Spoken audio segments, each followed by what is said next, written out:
Bonjour et bienvenue dans cette vidéo de démonstration d'Advanced Module Manager.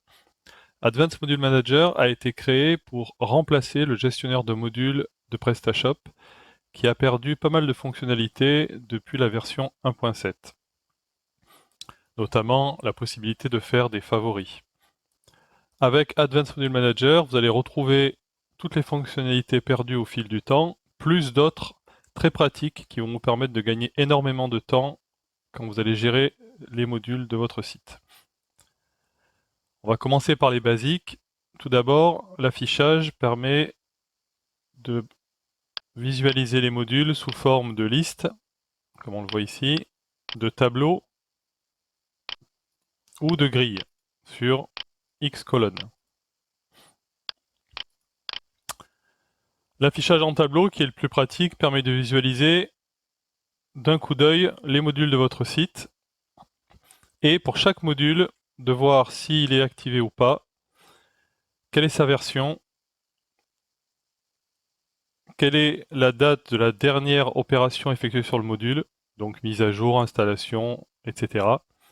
La taille du dossier du module, son nom technique, ce qui peut servir quand on a besoin de trouver par exemple le dossier, et dans quelle catégorie standard PrestaShop l'a rangé.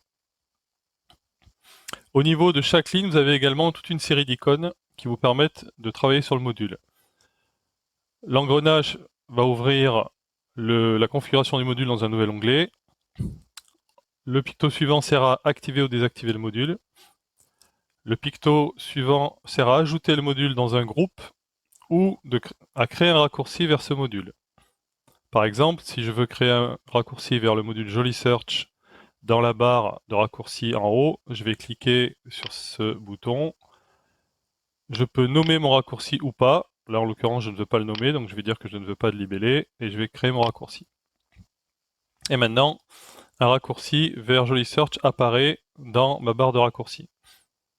Si par exemple je veux faire la même chose pour plusieurs modules, je peux cocher par exemple Advanced Top Menu et Advanced Search 5 Pro. À ce moment-là, à partir du moment où un ou plusieurs modules sont cochés, il y a des actions groupées qui sont possibles au-dessus. Je vais dire que je veux créer un raccourci et j'applique. Voilà. Du coup, maintenant, quand on va accéder au module, il y a un raccourci, donc un lien de menu qui vient de se rajouter dans le menu module de PrestaShop pour accéder à Advanced Module Manager. Quand on va maintenant accéder à notre module, on aura en haut, dans notre barre de raccourci, la possibilité de cliquer et d'ouvrir tout de suite dans un nouvel onglet le module en question.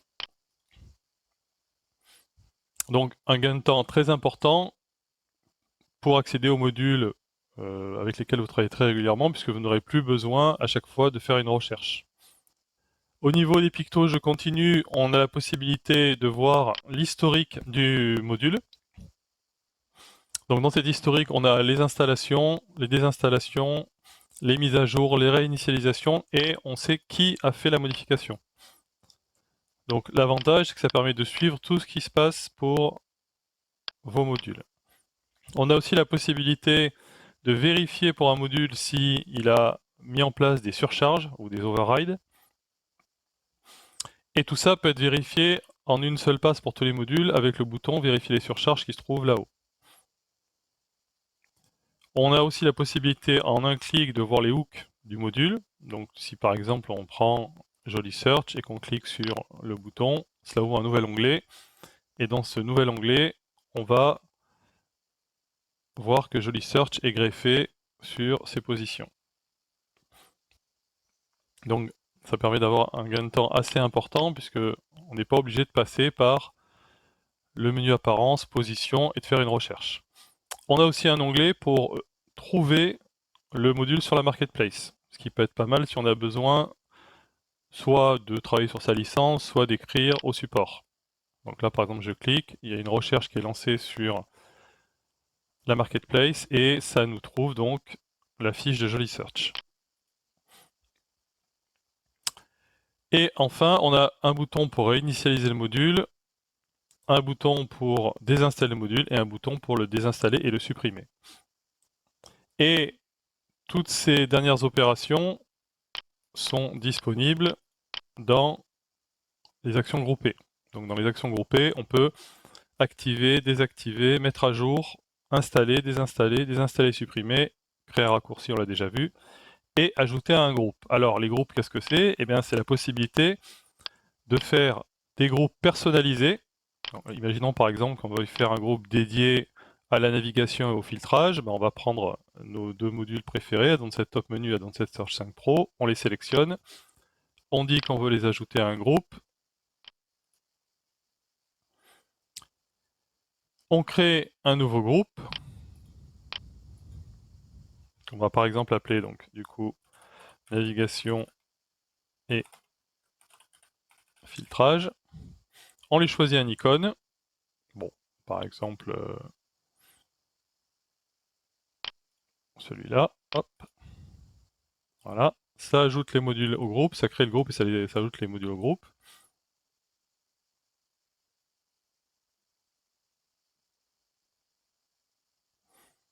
Et maintenant, on a dans nos groupes donc notre navigation et filtrage, on clique dessus et on ne voit plus que les modules de ce groupe-là.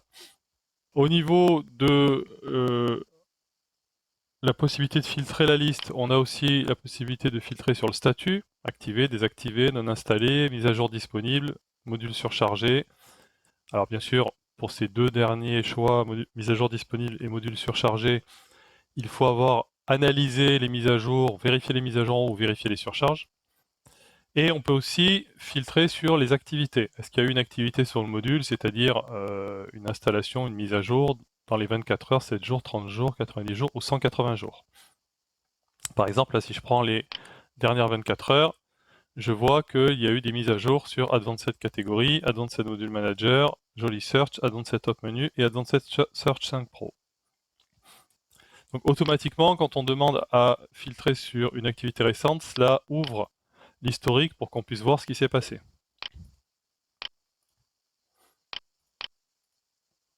On peut aussi bien sûr filtrer sur les catégories standards de PrestaShop et aussi, comme c'était le cas avant sur PrestaShop 1.6, sur les développeurs. Par exemple, voir uniquement les modules natifs PrestaShop, les modules tiers ou les modules d'un certain développeur, par exemple ici PrestaModule. Et une fois que on a filtré, ou même sans filtrer, on peut trier par différents critères, par nom technique, ce qui peut être bien pratique aussi. Si on trie par exemple son nom technique AZ, on a ici, vous voyez, les modules qui sont triés.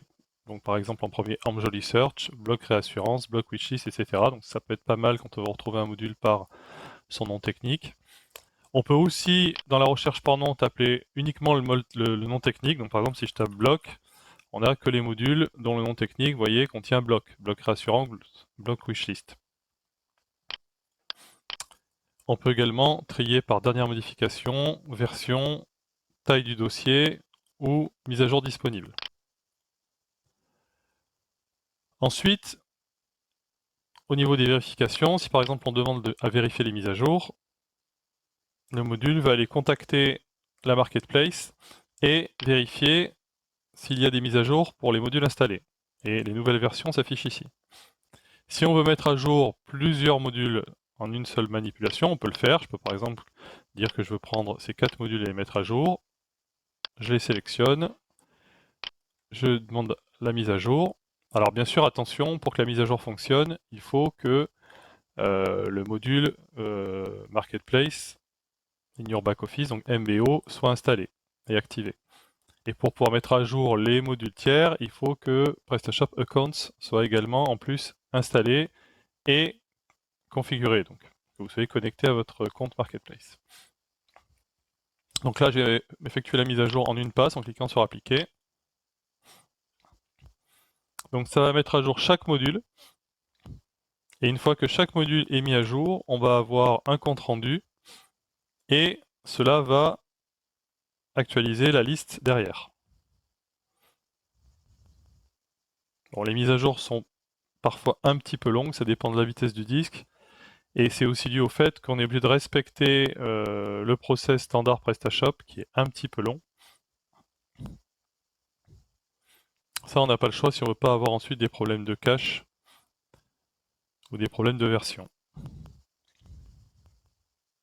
Donc là, on s'est assuré au niveau du processus que la mise à jour soit bien effectuée et que les fichiers d'upgrade soient bien joués. Et ça vaut aussi pour le fonctionnement sous PrestaShop 8 où on avait parfois ce problème de fichiers upgrade qui n'étaient pas bien joués. Là, c'est fait, hein. Ça fonctionne bien. Donc là, vous voyez que les modules ont été mis à jour. Ils ont donc disparu de la liste des modules à mettre à jour. Je continue avec les fonctionnalités qui sont présentes en haut de l'écran. On a déjà parlé de la vérification des mises à jour. Le module permet également de vérifier les surcharges. Alors, effectivement, aujourd'hui, il y en a de moins en moins puisque l'idée, c'est d'utiliser au maximum des hooks. Bon, parfois, on est quand même encore obligé d'utiliser des surcharges pour certaines fonctionnalités qui ne sont pas réalisables avec les hooks. Par exemple, ici, si on clique, on voit qu'un seul module installe des surcharges, donc c'est le module Add-ons Category. Et si on clique sur le bouton surcharge, enfin sur le picto surcharge sur la ligne du module, on voit que le module a dans son code une surcharge du contrôleur de catégorie et que cette surcharge est installée. D'accord, le test va à la fois voir dans le dossier du module s'il a des surcharges qui peuvent être installées et si elles sont installées. Et là, on voit les deux en fait. On peut aussi vérifier la taille des dossiers ou on peut tout vérifier en une seule fois avec le bouton tout vérifier. Bon là, je vais lancer la vérification de la taille des dossiers. Je vais réinitialiser ma liste. Et on voit, comme on vient de faire ça, qu'il a trié automatiquement sur la taille des dossiers pour montrer les dossiers les plus lourds en premier. Ça peut servir quand vous avez des modules qui ne sont pas super bien développés ou qui stockent des informations directement dans leur dossier, avec des dossiers des fois qui deviennent énormes. Donc ça peut être pas mal pour analyser ça. Dans les fonctionnalités qu'on n'a pas encore vues, il y a l'installation de modules. On peut installer par un zip ou par plusieurs. Ça, c'est une des fonctionnalités vraiment intéressantes du module. Je peux installer, si je le souhaite, plusieurs modules d'un coup. Ça aussi, ça fait gagner pas mal de temps. Au niveau de la configuration, vous avez la possibilité de réserver, par défaut, c'est le cas, les actions sensibles, donc comme la désinstallation, la suppression ou la réinitialisation aux super utilisateurs, ou vous pouvez dire que tout le monde y a accès. Vous pouvez par défaut afficher uniquement les modules activés et faire de même dans les groupes personnalisés. Vous pouvez aussi ou pas, après la vérification des mises à jour, filtrer automatiquement la liste sur les modules qui ont une mise à jour, mais c'est pas une obligation, du coup c'est une option. Et vous pouvez fixer une taille limite pour les dossiers, et les dossiers qui vont dépasser cette taille, du coup, auront leur poids affiché en rouge. Donc on considère que ces dossiers sont trop lourds. Ça permet de les visualiser, de les repérer rapidement dans la liste. Dans la configuration, on a aussi une option pour supprimer un groupe personnalisé et supprimer un raccourci. Et puis, à l'installation du module, mais on peut le rejouer n'importe quand, on a la vérification des prérequis facultatifs, c'est-à-dire pour les mises à jour, le fait que PrestaShop Marketplace in your back office et PrestaShop Account soient bien installés.